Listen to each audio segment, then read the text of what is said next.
Bonjour et bienvenue dans l'entretien d'Afromédia qui reçoit aujourd'hui un invité spécial. Le capitaine Ibrahim Traoré, président de la transition, chef de l'État du Burkina Faso. Bonjour Monsieur le Président. Bonjour Alain. Merci de nous recevoir. Évidemment, aujourd'hui, 30 janvier 2024, on a envie de poser une question puisque c'est ça l'actualité. 3 États.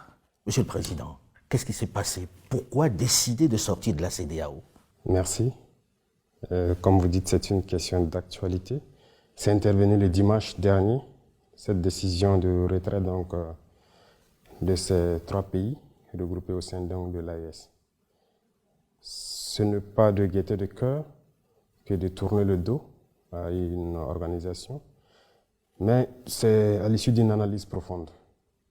Et je pense que cette organisation est née en 1975, si je ne me trompe. En 1975, en effet.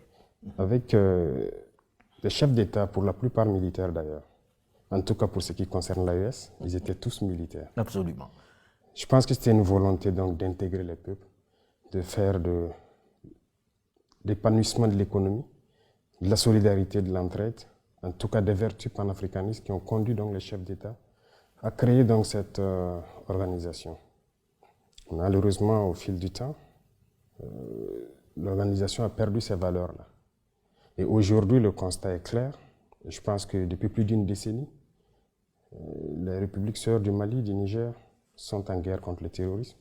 Et au Burkina, bientôt près d'une décennie, on est en guerre. Cette organisation qui était censée donc créer l'entraide, la solidarité, nous n'avons jamais reçu d'aide venant de cette organisation. Aucun soldat, aucune logistique, aucune compassion. Mais, Monsieur le Président, on a envie de dire, on comprend que ces derniers temps, les relations ont été particulièrement difficiles, qu'avec ce qui s'est passé, les coups d'État qu'il y a eu dans ces différents États que vous venez de citer, le Mali, le Niger et le Burkina, vous ayez envie de partir. Et les gens se disent, est-ce que ce n'est pas en réaction au fait qu'ils n'acceptent pas que vous ayez perpétré des coups d'État, que vous partez et que vous vous dites, bon, mais puisqu'ils n'acceptent pas, on s'en va? Les coups d'État, on ne les fait pas parce qu'on le veut. C'est cette manière de voir les choses qu'il faut changer.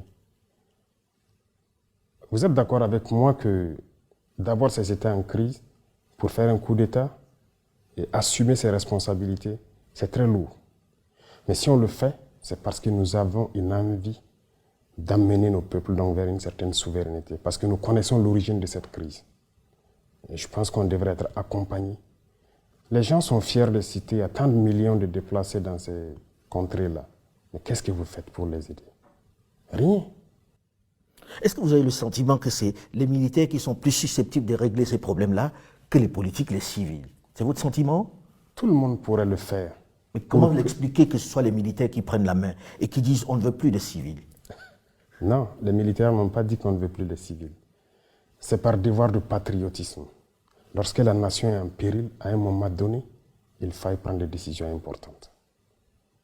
S'il se trouve que ce sont les militaires qui ont eu le courage de prendre ces décisions, eh bien, c'est ce qui est là. De toute façon, civils ou militaires, nous sommes tous les enfants de ce pays.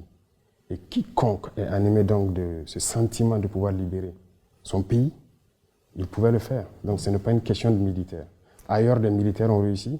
Ici aussi, des militaires peuvent bien réussir. Alors, Monsieur le Président, que répondez-vous donc aux responsables de la CEDEAO qui disent ils s'en vont parce que nous, on a dit qu'on ne veut pas de putschistes parmi nous? Il y a beaucoup de putschistes parmi eux. Donc ce n'est pas une question de putschistes, c'est juste un masque. Quand vous dites des putschistes civils? Il y a des putschistes militaires au sein de la CEDEAO qui aujourd'hui se réclament démocrates. Des civils, il y en a. Il y a pire que des putschistes. Il y en a qui tuent, qui bâillonnent leur peuple. Sous le silence, la CEDEAO ferme les yeux, les oreilles. Il y a plein de putschistes au sein de la CEDEAO. Alors, Monsieur le Président, on dit, ok, nous quittons la CEDEAO avec effet immédiat. Le Burkina Faso, le Niger et le Mali. On quitte avec effet immédiat. Mais Monsieur le Président, ça concerne beaucoup de monde. Qu'est-ce qu'on fait de la libre circulation des personnes, de vos populations qui sont dans ces pays de la CEDEAO que vous quittez du jour au lendemain?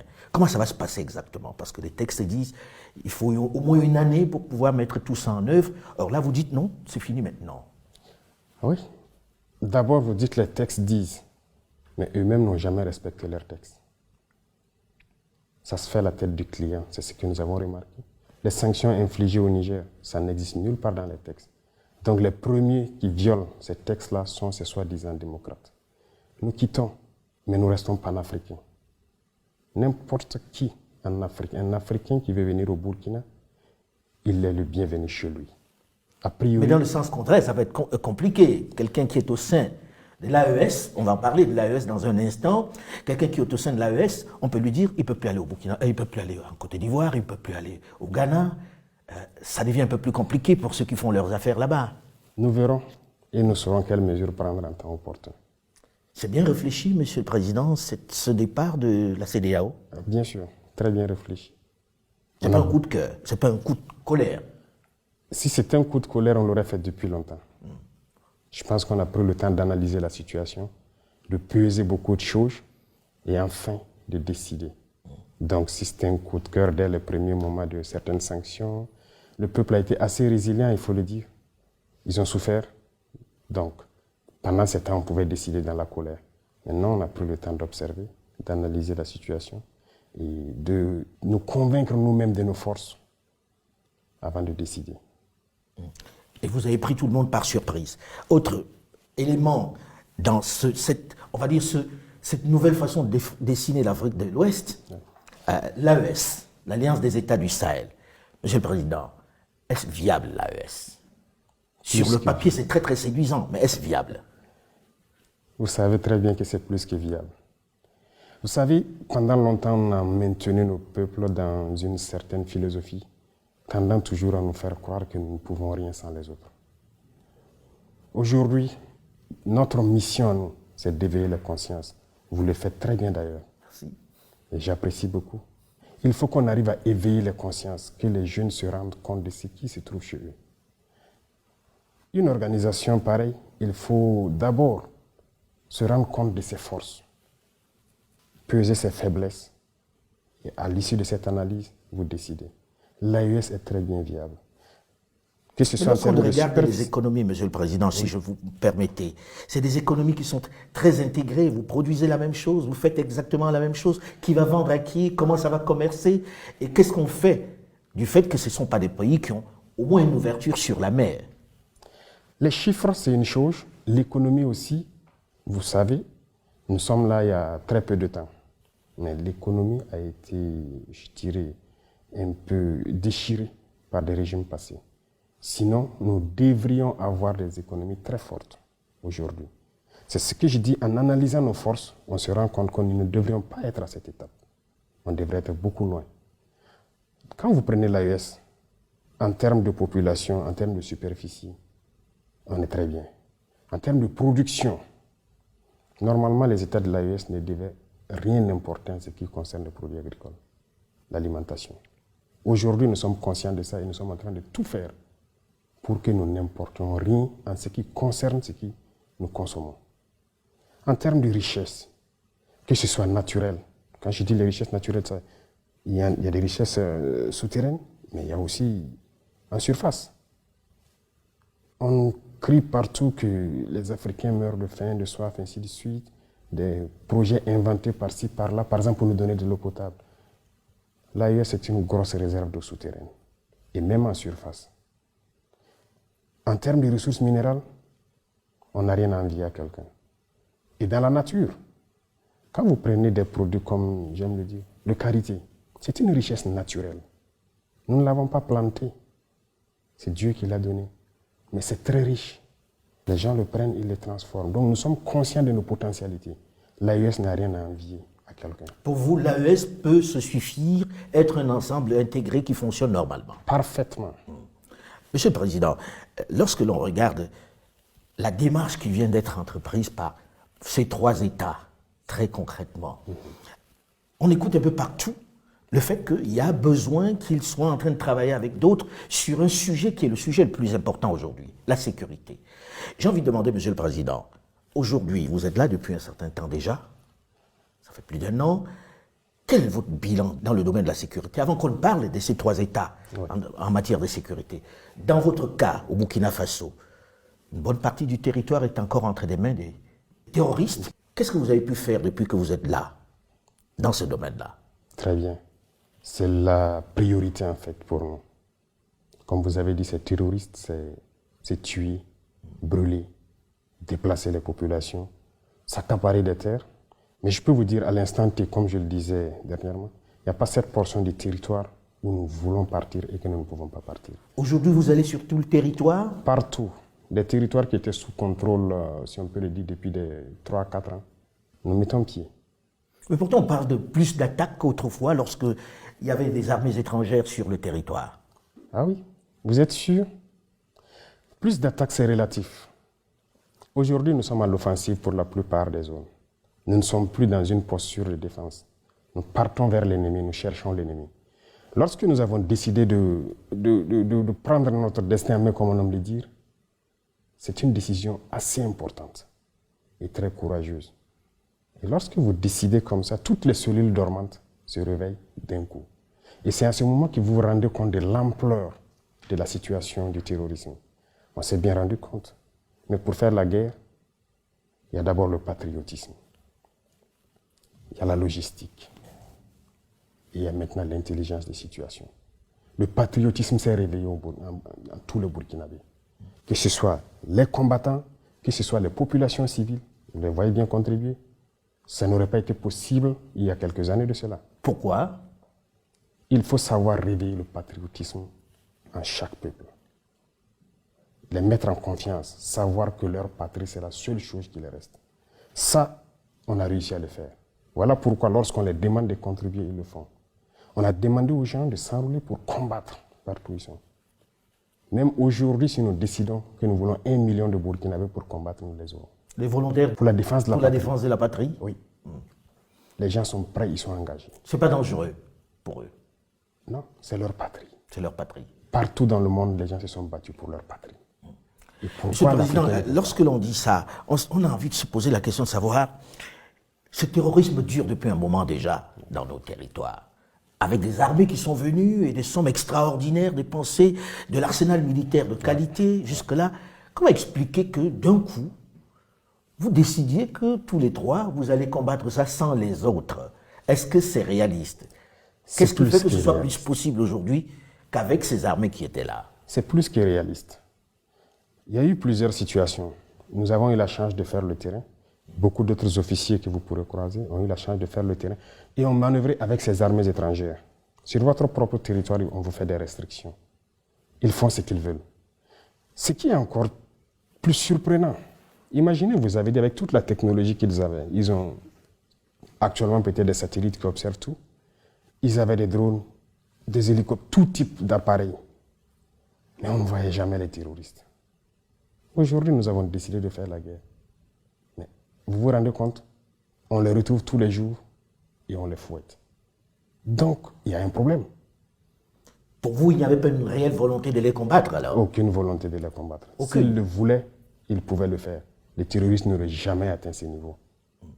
Alors aujourd'hui, on dit s'ils font des résultats, s'ils font quelques résultats, c'est parce qu'ils ont avec eux les Russes. Il y a eu Wagner, dont on a parlé. Aujourd'hui, on a même les Russes qui vont ouvrir leur première base militaire avec Africa Corps. Monsieur le Président, est-ce que les Russes vous aident? Et est-ce que leur aide est meilleure que celle des armées étrangères qui étaient jusque-là présentes? Vous savez, pour ce qui concerne le Burkina, par exemple, nous avons toujours été en relation avec la Russie. Et je vous dis, l'équipement que les Burkinabés avaient, à 80%, c'était des équipements russes. Ah bon? Bien sûr. Mais pourtant, vous aviez une relation plus forte militairement avec les Français. Comment expliquer cela? Oui, parce que ces équipements datent des années peut-être de la Révolution.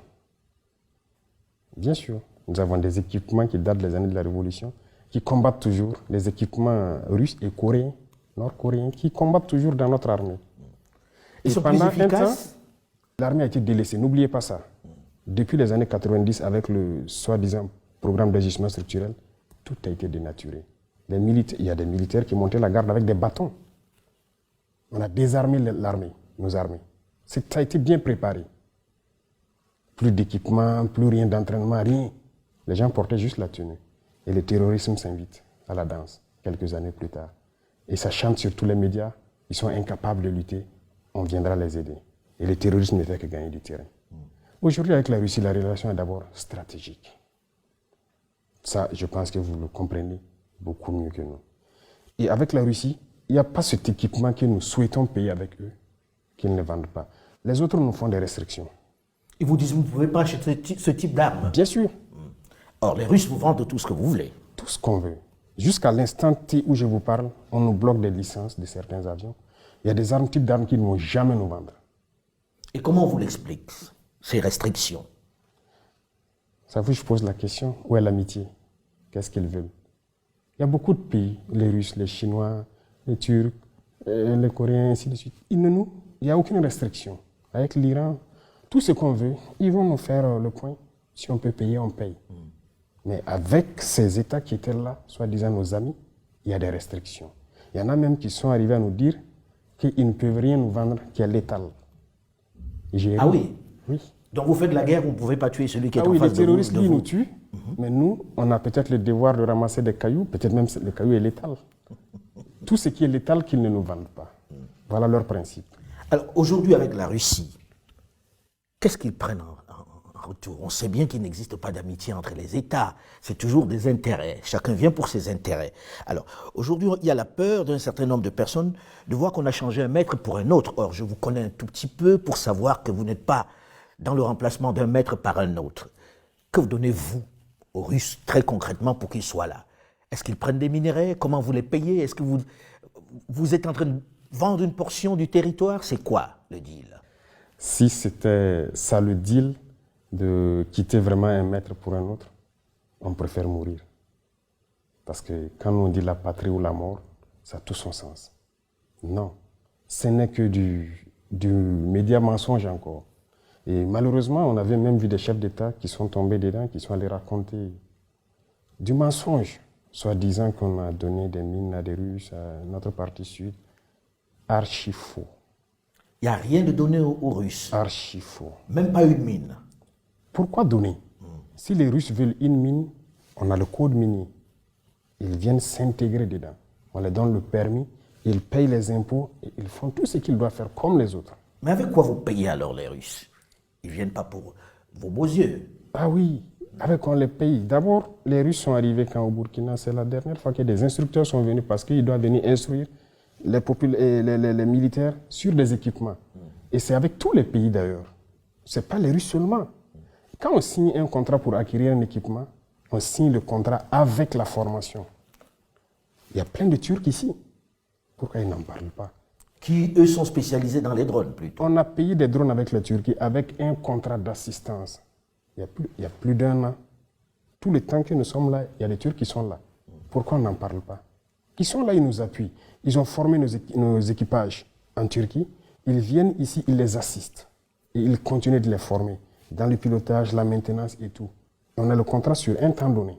Lorsque nos hommes seront bien drillés, ils vont partir. Les Chinois, ils sont là. Les équipements qu'on paye de la Chine, ils sont là aussi pour former à la manipulation donc, de ces équipements-là. C'est ça la réalité. Mais donc, sur le terrain, ils sont sur le terrain ou pas, les Russes? Sur le terrain pour combattre? Non. Il n'y a aucun Russe sur le terrain pour combattre. C'est des choses développées en fait, dans la tête des gens. Mais s'il y a besoin, ils viendront sur le terrain combattre. Ça, je peux vous assurer. S'il y a le besoin... Vous ne vous l'interdisez pas? Non. Sauf que pour l'instant, ils ne sont pas sur le terrain. Non, pour l'instant, on se bat seul. Ils nous appuient en termes de formation sur la logistique, formation tactique et tout. Ils nous appuient sur ce volet. Alors, j'avais posé la question avant qu'on ne fasse une digression sur votre bilan aujourd'hui sécuritaire. Parce qu'on a vu quelques mouvements de certaines populations qui s'impatientent un peu. Et puis, comme vous l'avez dit, le peuple est très résilient, mais à un moment donné, ça suffit. Alors, qu'est-ce que vous avez fait de façon à ce que les Burkinabés puissent dire le président Traoré est arrivé et il nous a réglé tel ou tel problème en interne? Ça, nous ne parlons pas. Et j'ai bien dit même à certains ministres de la Communication et autres, je ne veux pas que nous parlons trop de notre reconquête. Laissez les villageois parler eux-mêmes. Il y a plusieurs villages qui ont été réinstallés, des écoles qui ont ouvert dans plusieurs zones. Mais souvent, le fait de dire qu'il n'y a pas d'avancée, il n'y a pas d'avancée, ça amène les villageois eux-mêmes à faire des vidéos pour dire aux gens, c'est faux, vous mentez. Nous, en tout cas, on a quitté il y a tant d'années, mais on vient d'arriver, on est en sécurité. C'est dernièrement qu'il y a eu quelques reportages pour vraiment confirmer que les gens auraient Il y a des déplacés qui sont rentrés chez eux. Qui même vendent aujourd'hui leurs activités de produits maraîchers sur le marché. Ça veut dire qu'ils sont rentrés il y a plusieurs mois, ils ont eu le temps de cultiver, ils ont fait des écoles ont ouvert. Parce que vous êtes passé à l'offensive ou parce que les VDP? L'offensive, c'est avec les VDP, bien sûr. Vous savez, je parlais tout de suite de patriotisme et de logistique. C'est le deuxième volet qui nous faisait défaillance. Mais écoutez, quand vous prenez par exemple l'attaque de Djibo en novembre dernier. Absolument. Dès qu'il y a eu l'attaque, il y a eu la riposte des éléments à Djibo et les vecteurs aériens. Dès le lendemain, des bataillons d'intervention rapide ont fait mouvement vers Djibo. Avec le ravitaillement, et on continue et on marchait sur la base de Baraboulé. La base terroriste de Baraboulé, où on n'a jamais été depuis 2019. C'est à partir d'où ils préparent toutes les attaques, qui sont à Baraboulé, jusqu'à la frontière à Pétégouli, ils ont marché sur les bases terroristes. S'il n'y avait pas de logistique, c'est impossible.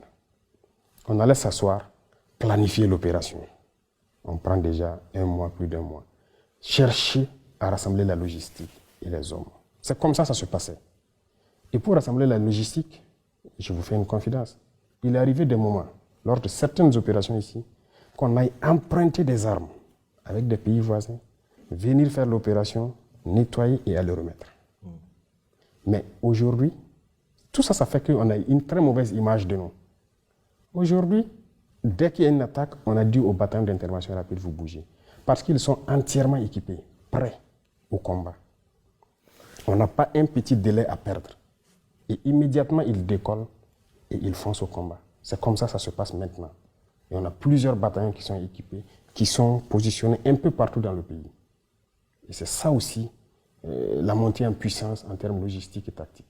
Ça, Monsieur le Président, quand on voit tout ça, avec toute la logistique dont vous parlez, avec les Russes que l'on fait venir pour en former, comme vous l'avez dit, vos troupes à vous, ça fait beaucoup d'argent. Est-ce que l'économie burkinabé peut tenir longtemps avec ça? Très bonne question. Ça fait beaucoup d'argent. Voilà pourquoi je dis que nos pays ne sont pas pauvres. Il y a eu la malgouvernance. Il y a le vol, le pillage de nos ressources. C'est de ça qu'il s'agit. Je prends un exemple. Aujourd'hui, il y a le fonds de soutien patriotique. Les populations contribuent.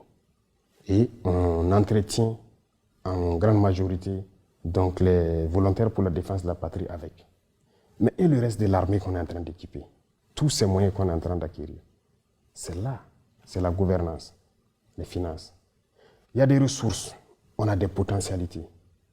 Mais si c'est mal géré, on était libre. Pour vous, les pays ont de quoi tenir en produisant et en faisant juste Comment est-ce une bonne gouvernance? On arrive à acquérir le matériel? Ce n'est pas pour nos beaux yeux, comme vous dites, qu'on nous donne. On paye. Mais c'est la gestion. Il y a des situations on arrive à gérer parce que dans tous les départements, tous les secteurs ministériels, chacun fait de son mieux pour rationaliser. Et quand on dit rationaliser, c'est quoi?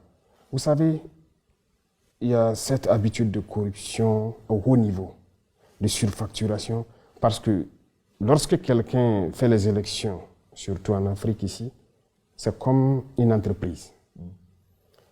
On va les financer.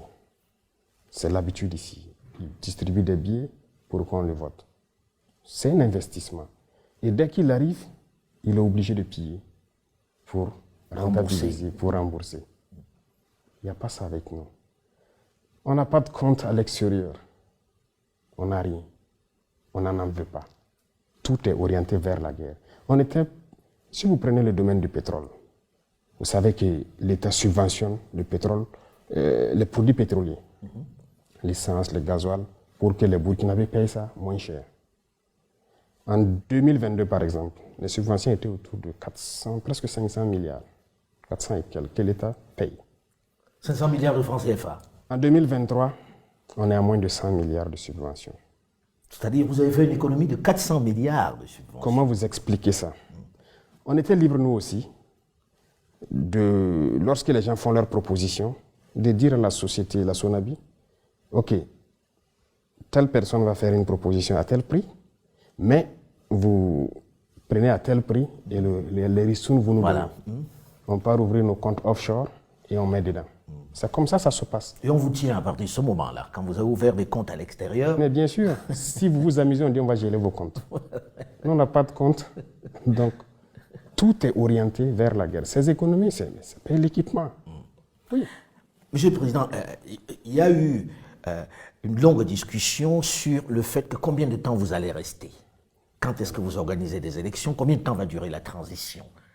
Est-ce qu'aujourd'hui vous avez une réponse à ça ou vous pensez que ce n'est pas la priorité? Pour vous, jusqu'à quand le capitaine Ibrahim Traoré est aux affaires et va organiser des élections pour laisser son fauteuil? J'allais vous poser une question en retour avant de vous répondre. Mais je ne suis pas là pour répondre aux questions, hein, monsieur. C'est un débat et ça fait plaisir. Si aujourd'hui, dans 6 mois, on décidait d'abandonner le peuple, vous, en tant qu'homme très objectif, et conscient de notre situation, qu'est-ce que vous allez dire? Quel serait votre commentaire? Honnêtement, je préfère m'abstenir, même si vous savez le fond de ma pensée. D'accord. C'est pour vous dire que c'est fatigant souvent. C'est fatigant, mais la seule chose qui nous fait tenir, c'est l'amour du peuple. On se nourrit là-bas, on s'abreuve là-bas. Depuis que nous sommes là, nous n'avons jamais pris un seul jour de congé. En tout cas, tout l'exécutif. Et vous imaginez quand vous dites ça, les hommes politiques se disent, nous c'est notre métier, puisqu'il y en a qui en ont fait leur métier, on a envie de revenir à la démocratie, on a envie de revenir au Parlement avec des gens qui sont élus, on veut faire parler le peuple. Qu'est-ce que vous leur dites? Qu'on va rester comme ça ou bien qu'on va mettre sur pied un modèle nouveau qui va permettre peut-être de remettre tout sur les rails? Leur métier, ils ont appris où ce métier? Nous ne voulons pas que les gens apprennent ce métier d'ailleurs et venir l'appliquer ici. Nous voulons créer un modèle. Parce que la manière de faire les choses ici, ce n'est pas la bonne manière. C'est comme je vous dis. D'abord, il y a beaucoup d'accords que vous voyez que nous sommes en train de dénoncer. Et beaucoup d'autres sont à venir. Ah oui, la révolution sur ce volet n'a pas commencé d'abord. C'est pourquoi j'ai dit que nos économies vont très bien se comporter.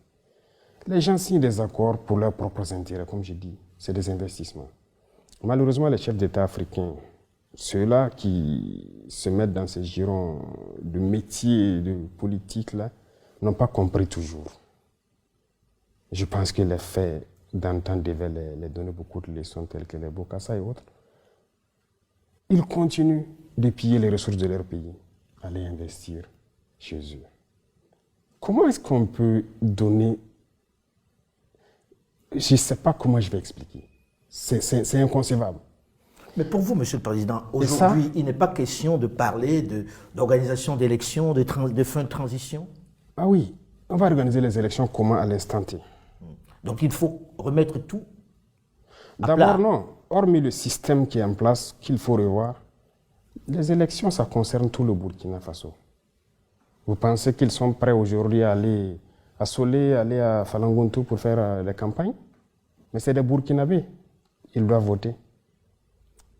Pour vous, il faut d'abord pacifier. Il faut qu'il y ait un minimum de sécurité pour que s'il y a campagne, les gens puissent aller partout au Burkina, expliquer leurs idées au peuple burkinabé et le peuple va choisir. Parce qu'il n'est plus question d'aller distribuer des billets. Ça, il y aura des réformes sur le code électoral. C'est fini ça. Si on vous prend dans ça, vous serez disqualifié. Bon, je ne vais pas dévancer l'Ouganda dans l'eau, mais c'est pour vous dire qu'il y a des réformes à venir. Cette manière de faire, d'aller acheter les consciences, c'est fini. Notre mission, c'est d'éveiller les consciences et que les gens n'acceptent plus jamais ça. Si vous pensez pouvoir gouverner le pays, vous expliquez votre programme politique. Qu'est-ce que vous allez faire? Et peut-être qu'au bout d'un temps, le peuple va vous évaluer si vous devez continuer votre mandat ou pas. Bref, on ne dira pas tout, mais il y aura des réformes sur le plan électoral. Et pour que les gens puissent faire les élections, tous les Burkinabés doivent voter.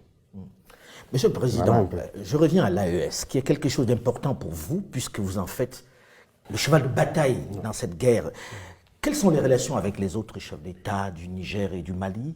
Et est-ce qu'on peut envisager un élargissement de cet AES, même aux États qui ne sont pas dans le Sahel? La possibilité d'élargir, je commence par là, c'est possible. Dans la charte, ça existe. Donc on a fait une ouverture. Mais les rapports entre nous, c'est fraternel. C'est ce qu'on réveille de l'Afrique, c'est ça qui est là actuellement. Vous partagez la même vision sur l'Afrique? Ah oui. Parce que quelquefois, les gens sont jaloux de leurs prérogatives dans leur pays. Non, nous partageons la même vision et nous faisons la même mission. Et si vous regardez à travers donc les communications, tout ce que nous faisons, c'est pour éveiller les consciences. Pourquoi un chef d'État va se mettre à vouloir que son peuple se réveille? Les autres ont tendance à ce que le peuple s'endorme pour qu'il puisse continuer de faire ce qu'ils veulent. Nous, on veut que les peuples se réveillent pour que même après nous, que les gens ne laissent plus jamais des individus venir les mettre dans ces conditions-là. Donc, que ce soit au Niger, au Mali, ici, si vous remarquez dans notre communication, c'est toujours faire comprendre ce qui s'est passé avant. Et aujourd'hui, comment nous arrivons à casser les chaînes un peu de l'esclavage. Donc c'est ça. Il faut qu'on arrive à faire en sorte que tout le monde brise les chaînes de l'esclavage. Et c'est ça notre communication. Et c'est très important. Ça, c'est une vision. Deuxièmement, ce qui concerne notre autodétermination à nous autosuffire sur le plan alimentaire, il y a beaucoup de choses qui sont développées dans nos régions. Par exemple, quand on prend des cultures comme le blé, d'ailleurs, quand on disait que ça ne peut pas se faire dans nos contrées, nous, on le fait aujourd'hui à grande échelle. Au Mali, ils le font à grande échelle. Le Niger, ils sont en cours. Il y a beaucoup d'autres spéculations qu'on est en train d'expérimenter. Le message, c'est de faire comprendre à nos populations que nous n'avons pas besoin d'importer. On peut tout produire pour nous ici et même exporter. Produire et exporter à l'intérieur de l'AES. Est-ce qu'aujourd'hui, Monsieur le Président, vous n'avez pas peur pour vous-même? Peur. Nous avons vécu la période de Thomas Sankara, oui, qui est un peu votre modèle, puisque beaucoup vous comparent à lui par vos idées, par votre manière de vous comporter, par vos choix. Oui. On sait comment ça s'est terminé. Oui, vous avez raison et c'est la question que tout le monde se pose et c'est la phobie du peuple burkinabé en fait. Lorsqu'ils pensent à ça, ils ont toujours peur pour moi. Pour ma personne, je n'ai pas peur. La peur, nous ne la connaissons pas. Nous avons fait face à la mort plusieurs fois. On l'a côtoyé, nous ne savons pas, Dieu a fait que nous soyons vivants. On rend grâce à Dieu. Donc la peur, on ne la connaît pas. Mais on a analysé le passé. Sur certains volets, peut-être que le président Thomas Sankara a fait des erreurs. Lorsqu'il a dit, par exemple, laisser les amis trahir l'amitié, ce n'est pas à nous de trahir l'amitié. Je pense que cette phrase l'a emporté. Pour vous, il aurait dû être à l'offensive. Nous n'allons plus commettre les mêmes erreurs. Ça, c'est sûr. Et l'impérialisme, comme il a dit, est un très mauvais élève. Lorsqu'il est cherché, il revient avec les mêmes méthodes. Nous suivons. Donc nous ne laisserons pas les mêmes erreurs se reproduire. Aujourd'hui, Monsieur le Président, quelles sont vos relations avec la France et avec l'Union européenne? Nous n'avons pas de relations particulières. C'est, moi je dis, les relations internationales sont ce qu'elles sont. Ça se passe comme ça doit se passer, si je peux dire. Il n'y a rien de méchant. De toute façon, le Burkina est en train d'affirmer sa souveraineté. Tout pays ou toute organisation qui respecte cela, nous sommes en bonne relation. Mais lorsque vous ne voulez pas, c'est là que vous voulez nous dicter ce que nous devons faire. Mais vous vous parlez quand même, non? Bien sûr. On se parle. L'Union européenne, dernièrement, on a reçu le nouvel ambassadeur. Je sais que vous avez suivi. Il est là, il travaille, il n'y a pas de problème. L'ambassade française aussi est toujours là. Ils continuent leurs activités. Et les Américains? Ils sont là. Donc il n'y a pas de souci de ce côté, la coopération continue, mais tant qu'on va respecter notre ligne idéologique, tant qu'on va respecter notre souveraineté, tant qu'on va respecter le fait qu'on veuille briser nos chaînes et être indépendants. Alors ça me donne l'occasion de terminer là-dessus. On sait que la CEDEAO n'est pas d'accord sur la sortie. En se disant, bon, pour nous, on a encore appris, je sais que la lettre leur a été adressée, est-ce que vous acceptez encore la négociation? Est-ce que c'est envisageable que demain, vous vous dites, bon, ok, on a compris, on revient, si vous revenez à des meilleurs sentiments? Ou bien c'est terminé, on n'en parlera plus jamais? Il ne faut pas commettre certaines erreurs, je viens de vous le dire. Notre itinéraire, c'est un chemin de non-retour. Tout ce que nous faisons, lorsqu'on va décider de... C'est-à-dire les chaînes que nous sommes en train de briser, c'est pour toujours. Donc plus jamais de CEDEAO? Non, c'est fini. Si on entre là-dedans, c'est ma dernière question, si on entre là-dedans, ça veut dire aussi que dans quelque temps, vous allez vous attaquer à la monnaie, qui est le CFA. Probablement. Laissez venir les choses. C'est presque inéluctable, non, Monsieur le Président? Vous savez, dans tout ce que nous faisons, ça vous a surpris, n'est-ce pas? Des choses vont peut-être vous surprendre encore. Il n'y a pas que la monnaie. Tout ce qui est lien, qui nous maintient dans l'esclavage, nous allons briser ces liens. Merci beaucoup, Monsieur le Président. Je vous en prie. Je vous en prie. Cet Merci. entretien est à présent terminé. Restez sur Afromédia.